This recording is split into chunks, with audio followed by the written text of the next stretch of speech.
Hello dear students, welcome to professor SP Goyal IAS classroom. प्यारे विद्यार्थियों, आज मैं आपके समक्ष एक इनोवेटिव अप्रोच लेके आया हूं जिसमें आपके 3-4 क्वेश्चन सोल्व हो जाएंगे और इससे आसान और इससे स्मार्ट और इससे कम समय का नहीं है और आपको एकदम से क्राइम हो जाएंगे। ये इतनी परफेक्ट अप्रोच है। जितनी इंटरनेशनल लोकेशन न्यूज़पेपर में आई है, आईएमसी कॉरिडोर है, रेड सी का, हौथीज का, यमन का, पनामा कनाल, जितने भी इकोवास, सूडान, ये सारे जो है मैं आपको मैप में लेके आया हूँ और बहुत आसान तरीके से इमीडिएटली याद हो जाएंगे वो मैप देखते ही आपको, और गलती नहीं होगी।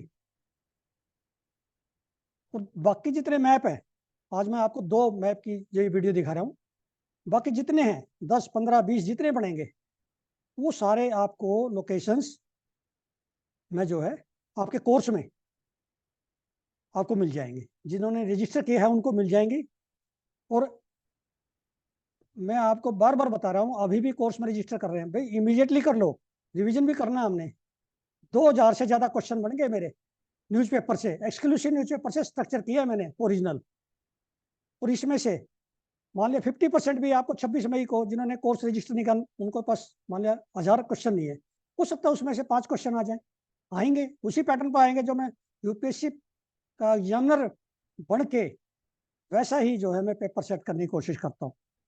तो इसलिए आप इमीडिएटली इस तरह की इनोवेटिव अप्रोच, एनिमल हस्बेंड्री की, आपको एग्रीकल्चर की, एग्रीकल्चर के वो क्वेश्चन दूंगा जो एग्जाम में आ सकते हैं लेकिन ना एनसीईआरटी में ना किताबों में, ऐसे एनिमल हस्बेंड्री के।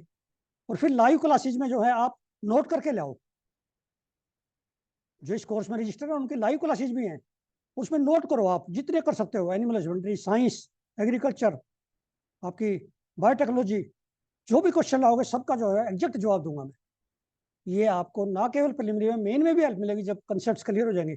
मैं कंसेप्चुअल क्वेश्चन ले रहा हूँ सारे, और मॉक टेस्ट में आपने देखे होंगे मेरे जो मई जून के हैं, सारे ही जो है बहुत सारे कमेंट आए हैं भी ये क्वेश्चन तो सिर्फ यूपीएससी देता है, पिछले सालों में आए हुए ऐसे मिलते जुलते। तो इसलिए इमीडिएटली आप जो है इसको एनरोल करो, देर मत लगाओ। यदि 5 क्वेश्चन भी एक्स्ट्रा मिल गया आपको 10 नंबर आ जाएंगे। और क्या चाहिए, हो सकता है कि 15 भी क्वेश्चन मिल जाए, 10 भी मिल जाए, 20 भी मिल जाए, नोबडी नोज। क्योंकि मैं यूपीएससी के पैटर्न पे है, मेरा क्वेश्चन बैंक में जरूर है मेरे क्वेश्चन, ये मुझे पूरी उम्मीद है क्योंकि मैंने बड़ी जो है इस पर तपस्या की है। पिछले कई महीने से तपस्या कर रहा हूँ मैं, इतना हार्ड वर्क कर रहा हूँ 14-15 घंटे, कि आपका जो है आखिर तक आपका साथ दूंगा जिन्होंने कोर्स में रजिस्टर किया है। तो आज हम चलते हैं इंपॉर्टेंट मैप पे, जो कि आपका एक क्वेश्चन आएगा आज की मेरी वीडियो से, एक क्वेश्चन आपका पक्का है। और इस तरह के इंटरनेशनल अफेयर सारे तैयार करा दूंगा। और मैं आपसे ये भी उम्मीद कर रहा हूँ, ये सारे जितने मैप मैं दिखाऊंगा ना आपको कोर्स में भेजूंगा, ये सारे जो है आप खाली मैप लेके उसको फिलअप करो, लोकेशंस को, इमीडिएटली याद हो जाएंगे। इससे आसान तरीका कोई है ही नहीं। अब हम चलते हैं आज के इंपॉर्टेंट मैप पे, India middle east Europe economic corridor.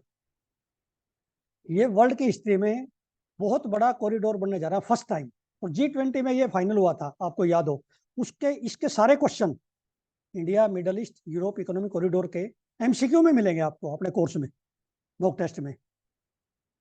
अब इंपॉर्टेंट क्या है कि अभी तक पोर्ट्स नहीं पूछी इन्होंने, इंपॉर्टेंट पोर्ट्स। और आईएमईसी में जो क्वेश्चन बनता है वो सबसे इंपॉर्टेंट क्वेश्चन बनता है, इंडिया को यूरोप से जोड़ा जाएगा तो कौन कौन सी पोर्ट आएंगी। ये मेरे सारे क्वेश्चन इस पे पूरे मिलेंगे आपको एमसीक्यू में भी। अब ये देखिए हम गलती कहाँ करेंगे। अब हमारी जो है एक तो मुंबई और एक मुंद्रा पोर्ट, दो जुड़ेंगी। सबसे पहले यूएई पे चलते हैं। यूएई में जो है जैबल अली ये पोर्ट, देन अल गोफत, देन हराडे, रियाद। ये आपने सारी नोट करनी है कंट्री वाइज, और ये मेरे एमसीक्यू में भी बड़े क्लियर है। फिर आप देखिए एल अडीडा, फिर आप इजराइल, हाइफा पोर्ट बड़ी इंपॉर्टेंट है। हाइफा पोर्ट तो मेरे ख्याल में ज्यादा नहीं तो 50-60 बार डिस्कस हुई है न्यूज़पेपर में। पायरियस, ग्रीक की, ग्रीस की। ये पोर्ट में से आपका एक क्वेश्चन बनता है। ये तो आप देखिए, इसमें sea route, rail route, land route सारे हैं इसमें। ये एक इंटीग्रेटेड कॉरिडोर है। इससे क्या होगा आप बताइए। ये सबसे इंपॉर्टेंट इसलिए भी है कि स्वेज कनाल का जो ट्रैफिक है वहां पे रेड सी से जब जाते हैं ना, मेडिटेरियन सी को क्रॉस करते हैं स्वेज कनाल से, तो आपको याद है उसमें जो है एक तो समय ज्यादा लगता है, एक वो ट्रैफिक इतना जो है बिजी है। और आपको याद होगा पिछले साल वहां पर ट्रैफिक रुक गया था कई कई दिन, इतना ट्रैफिक है, उसमें टाइम बहुत ज्यादा लगा था, कॉस्ट भी ज्यादा पड़ती है। ये रूट इतना शॉर्ट हो जाएगा इंडिया से, हम यूरोप में जो भेजेंगे अपने फल सब्जी और दूसरा सामान, वो एक तो फास्ट जाएगा, खराब नहीं होगा, कॉस्ट कम आएगी, और हमारी जो है देश की प्रोग्रेस होगी। और जितने ये कंट्री हैं ये सब जो है इसमें तालमेल कर रहे हैं। लेकिन अभी ये 6 महीने में वो इनकी मीटिंग होनी थी, अभी मीटिंग नहीं हुई G20 के बाद, इस पर काम शुरू हो जाएगा। ये बहुत बड़ा एक इन्वेस्टमेंट है। तो अब ये आपने ये याद रखना, आपने ये स्वेज कनाल वाला रूट नहीं है। मैं कंफ्यूज कर जाता हूँ कई बार इस तरह की। ये पर्शियन गल्फ वाला है, समझ गए, अरेबियन सी वाला। अब इसमें कौन कौन से कंट्री आएंगे ये भी बड़ा इंपॉर्टेंट है। पूछ लें आपसे, कंट्री पूछ लिया मान लिया पोर्ट की जगह, India, middle east, Europe economic corridor में आपको 8-9 कंट्री दे दिए। आपको इंडिया दे दिया, UAE, Saudi Arabia, Israel, Yemen, तुर्की, ग्रीस, इनमें से पूछ लेंगे। जॉर्डन, अब इसमें जॉर्डन नहीं नजर आ रहा है, इसमें जो ना जॉर्डन कंफ्यूज करेगा आपको। जॉर्डन इजराइल के पास है। एक आपने ये देखना इसमें कि इसके जो है पर्शियन गल्फ के जो है बॉर्डरिंग कंट्री कौन से हैं, इसमें ये भी साथ साथ देख लो, ये बड़ा इंपॉर्टेंट है। और इसका मतलब ये हुआ इंडिया को यूरोप से जुड़ जाएगा। ये एक नया रूट है, स्वेज कनाल वाला रूट जो है वो बड़ा पुराना है और बड़ा ट्रैफिक रहता है उस पर। तो हमारे इंडिया के लिए और इधर साउथ ईस्ट के एशियन कंट्री, चाइना, ये सारे जो कंट्री हैं हमारे एशियन कंट्री, मलेशिया, इंडोनेशिया, ये इनको सबको बेनिफिट होगा जापान तक इस कॉरिडोर से। तो ये कॉरिडोर्स का एक क्वेश्चन आपका 2 नंबर का आज मैंने पक्का करा दिया, ये माइंड इट। और इसको आपने अब क्या करना है, जो मैंने आपको एक असाइनमेंट दी है, ये आपने भर के लाना है मुझे। ये कर पिक्चर इसकी जो है इसको भरना है खाली नक्शे में, और फिर जो है मुझे भेजो, आप पिक्चर भेजो इसकी कि आपने कैसे भरा है इसको। क्योंकि मेरा जो मैप है वो बड़ा स्ट्रॉन्ग है, इंटरनेशनल नेशनल, ये मैं आपको बता रहा हूँ। और बिना मैप के आपके जो क्वेश्चन ठीक नहीं हो सकते, ये क्योंकि 5-6 क्वेश्चन आते हैं इस तरह के आपके हर साल, एक भी गलत नहीं होगा, 100% मार्क्स आएंगे। अब एक नक्शा और डिस्कस कर देता हूँ आपका, जो एक क्वेश्चन हो रहेगा उसमें से। अब ये सेकंड मैप देखो इसी का, India middle east European union corridor, इसका ये मैप देखो आप। ये हिंदू में आया था, मैंने इसको डिस्कस किया है पिछले साल। इसका भी ये देखिए आप, हमारी जो ना उसमें मुंद्रा मुंबई देखिए, कांडला पोर्ट भी जुड़ी हुई है। फिर ये देखिए एक और मिल गया हमें, फुजेरिया, फुजीरिया पोर्ट है ये। फिर दमाम पोर्ट है, राशेख, खेर, हरा, गोएफाट। फिर आप ये देखिए जॉर्डन भी भाई जुड़ा हुआ है, देखिए इसमें जॉर्डन कैसे जुड़ा हुआ आपने नोट करना है, आइफा। इसको आप इतने कॉम्प्रिहेंसिव से कर लो, ये मैंने आपको एक इंडिकेशन दे दी जहां पे मिसिंग लिंक है। ये आप एक बार देखना इसको, इस मैप को उसके साथ मिला के देखना, अच्छी तरह से देखो इसको, ये हिंदू में आया हुआ है। पोर्ट का बड़ा इंपॉर्टेंट है, पोर्ट एंड कंट्रीज, इसमें कौन कौन से आएंगे और कैसे कैसे वो मिलेगा, रोड लिंक कौन बनाएगा, रेल लिंक कहाँ बनेगा, ये तो आपको सारा ही पता होना चाहिए, क्योंकि ये 2-3 साल चलेगा ये अभी, ये फ्रीक्वेंटली न्यूज़पेपर में आएगा। तो एक इसमें और देखिए, अब एक क्वेश्चन 2 नंबर का और दे दिया मैंने आपको, ये मान के चलो, आज 4 नंबर का करा दिया मैंने। आप 26 मई को याद करोगे कि सर जो ना ये कैसे अप्रोच लेके आए थे। अब ये जो मैं रूट ऊपर दिखा रहा था आपको, पर्शियन गल्फ वाला, इसमें इस मैप में एक तो आपने पर्शियन गल्फ के ऊपर जो मैं बता रहा था ना, इसमें बड़ा क्लियर है कौन कौन से कंट्री इसको बॉर्डर करते हैं। स्टेट ऑफ हॉर्मुज कहाँ है, इसमें आपका कंफ्यूजन होगा, स्टेट ऑफ हॉर्मुज और स्टेट ऑफ बाबेल मंडप, इनमें से एक पेयर आएगा, दोनों भी आ सकते हैं। इतना इंपॉर्टेंट है बाबेल मंडप तो इतना, और स्टेट ऑफ हॉर्मुज मतलब 100 टाइम डिस्कस हुआ है हिंदू में, क्यों इंपॉर्टेंट नहीं है फिर। ये मैंने पूरा करा दिया आपको इकोनॉमिक कॉरिडोर। तो अब इस पे आते हैं। अब ये बाब अल मंडप, ये आपका रेड सी को गल्फ ऑफ एडन से जोड़ता है। इसमें देखो मैप में आप, दूसरा जिबूती कंट्री है अफ्रीका का, ये यमन को जोड़ता है। दोनों तरह से पूछ सकते हैं आपसे, इनमें से एक क्वेश्चन आएगा, क्योंकि यहीं पर अटैक किया हौथीज ने। जितने शिप जा रहे हैं जो इजराइल से रिलेटेड है, वो यही किया है, अटैक कर रहे हैं। इसलिए ये रेड सी का जो क्वेश्चन है, ये तो हजारों बार डिस्कस, रोजाना डिस्कस हुआ है न्यूज़पेपर में, कितनी न्यूज आई है। अब ये जो रूट है, जो इकोनॉमिक कॉरिडोर वाला मैंने बता दिया था, वो अलग बनने जा रहा है। ये जो रूट है, ये हमारा पुराना रूट है, रेड सी वाला। ये आगे स्वेज कनाल आ गई, देखो इसमें मैप में। फिर ये मेडिटेरेनियन सी को जोड़ती है, रेड सी को मेडिटेरेनियन। स्वेज कनाल क्या करती है? Suez canal will connect Red Sea with Mediterranean Sea. ये इजिप्ट में है, इजिप्ट के है। इजिप्ट इसके जो वो लेता है, चार्जेज लेता है जहाँ से शिप जाते। ये बड़ा ट्रैफिक जो है, यहाँ पे बड़ा हैवी ट्रैफिक है वर्ल्ड का। और क्योंकि अब ये यहाँ पे ट्रैफिक कम होने से, ऑथिज की वजह से, हॉर्न ऑफ अफ्रीका से वहां से घुमा के लेके जाते हैं। वो बहुत ज्यादा किलोमीटर, फ्यूल भी ज्यादा लगता है।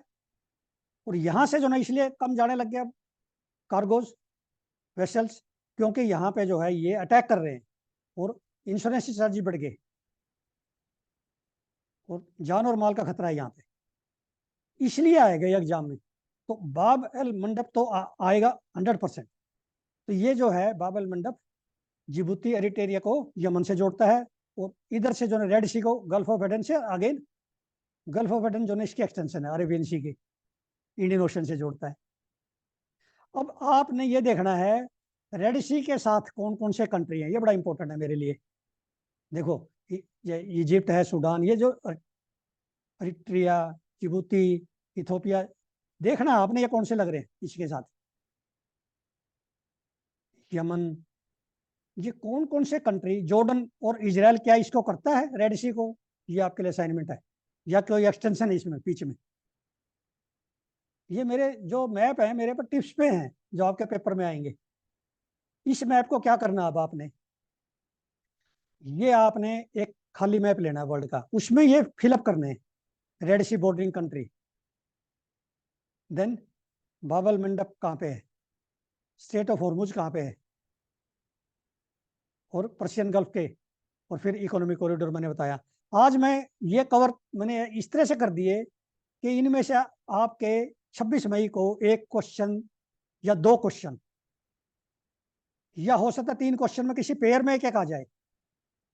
100% मिलेंगे। और कहाँ से एग्जामिनर ले आएगा? मैं ये 2 क्वेश्चन देता यदि मैं एग्जामिनर होता तो, क्योंकि मुझे पता है बच्चों का मैप कमजोर है, और जिस टीचर का मैप अच्छा होगा ना वो जरूर देगा ये। उसको पता है कि बच्चे जो है यहाँ पे गलती करेंगे। 99% बच्चे इनमें गलती कर जाते हैं। सारी पोर्ट्स आपने इकोनॉमिक कॉरिडोर की, फिर जो है ये स्टेट, और ये देखना आपने जॉर्डन या इजराइल इसके साथ जुड़ता है, कौन से अफ्रीकन कंट्री रेड सी के साथ है, कौन से जो ना अरेबियन कंट्री रेड सी के साथ है। ठीक है, ऐसे एग्जामिनर लेता है। एग्जामिनर आपसे कई स्टेप आगे, अरेबियन पेनिनसुला या अरेबियन, इसके जो है रीजन के कौन से कंट्री है, अरब के कौन से कंट्री हैं, अफ्रीका के कौन से कंट्री है रेड सी के साथ। ये बड़ा इंपॉर्टेंट है, ये मैंने अभी निकाला है आपसे बात करते हुए। तो इस तरह से जो है आपको मैं 15-20 जितने भी मैप बनेंगे टोटल 1 साल के, चाहे वो सर्बिया, कोसोवो है, इकोवास के कंट्री हैं, या जिसमें मिलिट्री कूप्स आई थी, पनामा कनाल, इस बार उसमें ड्राउट आया है, वहाँ पे दिक्कत आई है ट्रैफिक की, उसमें कौन से कंट्री हैं।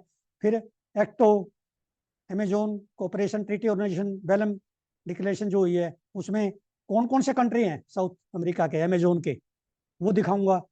फिर अजरबैजान आर्मेनिया का जो युद्ध हुआ था, नगोर्नो, वो जो काराबाख रीजन है, वो अब अजरबैजान ने कंट्रोल कर दिया और खत्म कर दिया, वो दिखाऊंगा। फिर यूक्रेन की सारी पोर्ट्स दिखाऊंगा आपको, ग्रेन पोर्ट्स है ये सारी, उड़ीसा, ये सब, रेनी। फिर आपको जो है स्टेट, ये सारे जो है इतने मैप आपको लेके आऊंगा मैं, कि आपको जो है, जो आपका 1 हफ्ता लगना था ना जिसमें, वो 1 घंटे में करा दूंगा मैं। और वो सारी जो जितने हमारे पास इसमें कैंडिडेट है कोर्स में, आप कृपा करके इमीडिएटली कर लो ये। मेरी आपसे सलाह है, जो रह गए उनको सेकंड थॉट देने की जरूरत नहीं है। इतना तो आपको बेनिफिट मिल जाएगा एक मीगर से अमाउंट में। ना आपको एनिमल्स इंडिया कोई देगा, ना एग्रीकल्चर का देगा, ना ये मैप। इस तरह की इनोवेटिव चीजें नहीं मिलेंगी आपको। वाइल्ड लाइफ का, जो वाइल्ड लाइफ का मैंने दिया है ना आपको, वो शंकर आईएएस एनवायरमेंट में नहीं है। फिर मैंने आपको जो है जैसे पॉलिटी का दे दिया, इस तरह ज्योग्राफी का एक दूंगा मैं आपको, सीरीज ला के दूंगा एक ज्योग्राफी, जो आपको क्वेश्चन नहीं आते इंडिया की। तो ये मैप के थ्रू यदि आपके पास ये इस तरह की चीजें मिल गई ना, इनोवेटिव चीजें, तो आपको जो ना समय इतना बच जाएगा आपका। जो आपने जो है एक हफ्ते में करना था, हो सकता है आप 1-2 घंटे में कर लो। लेकिन आपने इसकी प्रैक्टिस करनी है, मेरी तरह से चलना है जैसे मैं बताता हूँ। मैप की प्रैक्टिस करो इसकी, जो मैंने 2 दिए हैं। और उसके बाद जब कोर्स में आपको सारे मैप भेजूंगा मैं, जितनी वीडियो है सारे मैप, वो सारे प्रैक्टिस करने हैं आपने, तभी फायदा है इसका। देखो, मैं जब 15-16 घंटे रोजाना आपके साथ जो है कदम से कदम मिला के चल रहा हूँ, आपका पार्टनर हूँ 15-16 घंटे का, तो आप उसका हो सकता है आपके 10 क्वेश्चन ठीक एक्स्ट्रा हो जाए, और क्या चाहिए। और कम से कम समय में, मेरे से कम समय का कोई नहीं बता सकता। मुझे पता आपका एक एक मिनट प्रीशियस है, क्योंकि मैंने इस टेस्ट में जो ना पता है, मैं धौलपुर हाउस में ना यूपीएससी के उस हाल में कई बार बैठा हूँ। और प्रीलिमिनरी तो मेरे लिए जो है, हमेशा मैंने ये समझा है, प्रीलिमिनरी तो बहुत जो है इसकी अप्रोच ही जो ना बच्चों की 99% बच्चों की गलत है। लेकिन उन्होंने लेने 11-12 हजार बच्चे हैं, तो 11,000 बच्चों में, 12,000 बच्चों में कितनी मुश्किल से नंबर पढ़ना है। और मेन की तैयारी आपकी रखी रह जाएगी यदि एक साल खराब हो गया तो। कोई बेचारा आईपीएस में है, कोई ग्रुप ए में है, कोई बी में है, इमीडिएटली आप इसको रजिस्टर करो आंख मीच के।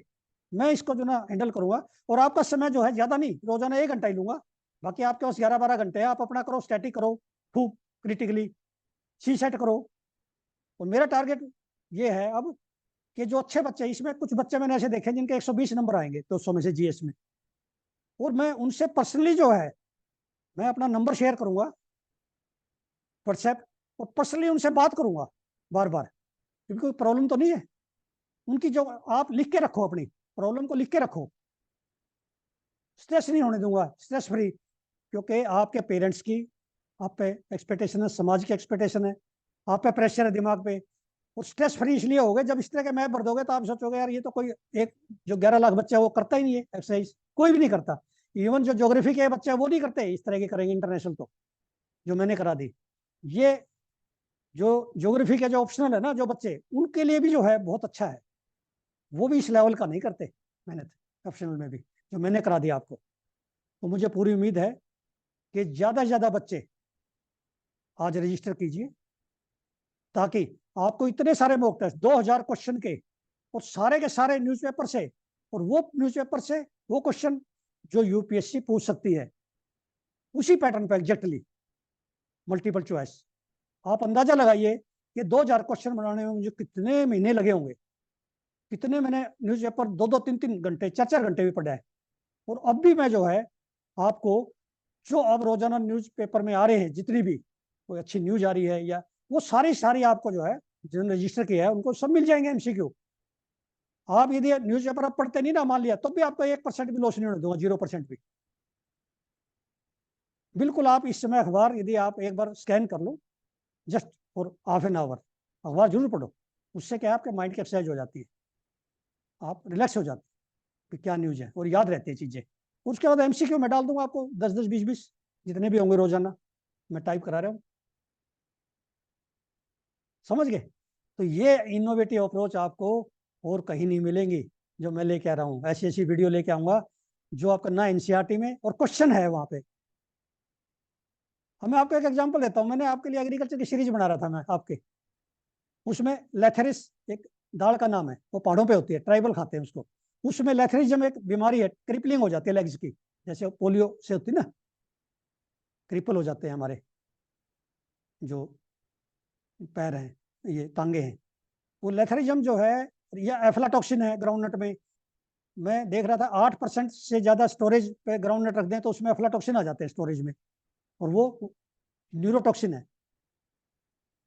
अफ्लाटॉक्सिन तो है एनसीईआरटी में, लेकिन लेथेरिज्म जो ना इतना इंपॉर्टेंट है। इस तरह की जो मैंने कम से कम जो आपको 100 से ज्यादा क्वेश्चन एग्रीकल्चर का निकालूंगा, नॉट ओनली एमएसपी, आपका सारी की तरह से एग्रीकल्चर के जो आपके एनसीईआरटी में नहीं है, वो सारी रिवाइज करा दूंगा। और जल्दी आप कर जाओगे ना इस वीक में रजिस्टर, तो इसका मतलब आपका रिविजन का समय भी बच जाएगा। मैं आपका समय नहीं, इतना बढ़िया ढंग से आपको जो ना वो करके दूंगा। आपके 26 मई को आप इतने रिलैक्स होके जाओ करंट अफेयर में, और मुझे जो है पेपर करते हुए याद करोगे, धौलपुर हाउस में या जहां भी सेंटर में बैठोगे ना, मुझे याद करोगे। Thank you very much, take care.